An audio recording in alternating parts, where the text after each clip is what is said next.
Okay, at the end of this video you are about to watch, you should be able to they do a frame for a customer, like a picture frame for a customer, and then you can go to any printing press near you and give them this image and ask them to print it for you.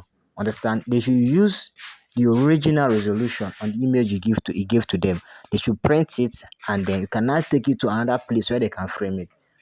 Printing of picture in printing press, it doesn't take more than 1.5, highest 2,000. Understand me? Demand for the quality you want. Then after which you cannot take it to anybody to frame it for you. The person that will frame it for you, the person that sells frame. Understand?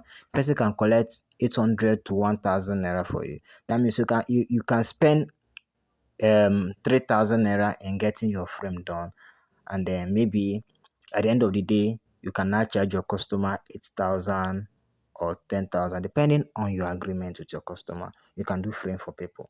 Understand? So let's begin. Now let's go to our PZ lab, then open any image, and let me show you what we are talking about. Now always remember to start your work from a transparent screen. Clear everything that you come across. It makes your work easy and neat. Let's get rid of that text. Now let's go to our image and select the picture, and I will show you what I mean by resolution. Let's go to our camera. All right, this picture was taken with a digital camera, not with a mobile phone. So the pixel is very high. That means I can actually reduce this picture to any size I want.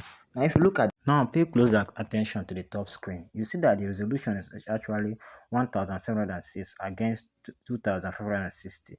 This means I can actually reduce this thing, and if I'm reducing it to any side, doesn't matter, but I cannot increase it more than what I am seeing on the screen. Is that clear? I want you to understand this. Don't increase but reduce. All right.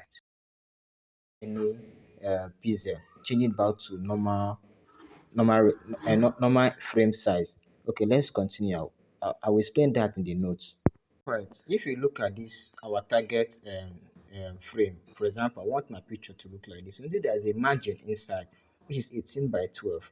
I also look at that margin, and then I will frame my picture in soft copy according to that margin. It's very important to frame a picture and leave some margin just in case the cutting edges did not fit in very well. So I'll add some edges, like some frame to this picture. I'll go to my sample, I'll go to my shapes and select a box that will do that for me. So that once I resize it to the desired size, I'll reduce opacity, and the next thing I will do is to change the opacity and then add some stroke that will serve as the frame, and then make it look the way I want. I would like to use some texture that blend with the background. So let me look for a good texture that will blend with the background. Then after it, this stage is not important. It's just for me to avoid some cutting edges. Like there are sometimes when you are frame picture, your hands will we have to dent some part of the edges, but this frame will help you to make your work look more neat and professional. All right, now my picture will be in the middle, while the wooden frame will be around it, and then I will have my picture in the standard format. Okay, now the next thing I want to do is to calculate the dimensions of the image. Now first of all, I have to go to my data sheet and target the original frame I want to use. That frame I showed you before was just for sample. I will send you a data sheet for you to understand the standard frame size we have in the market. Now, when I have my data sheet, I'm using 16 by 24. All right. Now, let's see how it works. Remember, I told you that the standard pixel is 96. So I'm going to times the inches by I want to times it by 96. All right.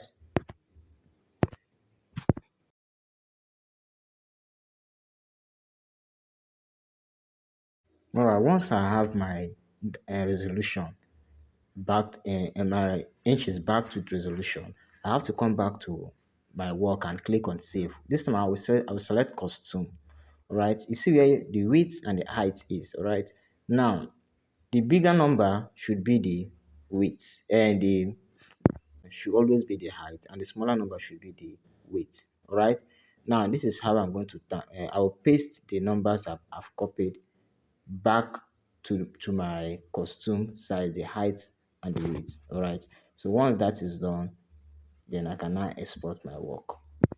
Right. Finally, before we go, we are going to look at where we save this work in our gallery, and then look at the width and the height, and see what we actually mean by resolution. I'll show you the before and after of this image. Okay, so let me just quickly show you what I'm talking about. Okay, just like I showed you when we imported this work at the top of the screen, you see the same number that was shown there. That is what we will also be seeing here. Are you seeing the resolution size? 51,000 megapixels. It's quite more bigger here, right? Unlike when I showed it before, it already compressed the size before we actually opened it. So what I want you to understand is that you can do your work smoothly if the image you are using is bigger than your target frame. For example, if this number here is smaller than the number I'm using to export, the image will stretch. Understand? It will stretch, it will flop my work, it will make it the one side will be bigger than one side, maybe the height bigger than the breadth, or the breadth will be bigger than the height. It will stretch, it will make it look rough. Finally, always try to reduce image, not to increase it. If increasing it is much more stressful than reducing it. So when you are editing any work, especially when you are doing your framing, understand me, with any picture anybody sends to you, always demand for a higher resolution so that it can match your target frame. Okay? Don't go and try to do it because you can do it. It will give you a bad result. Thank you.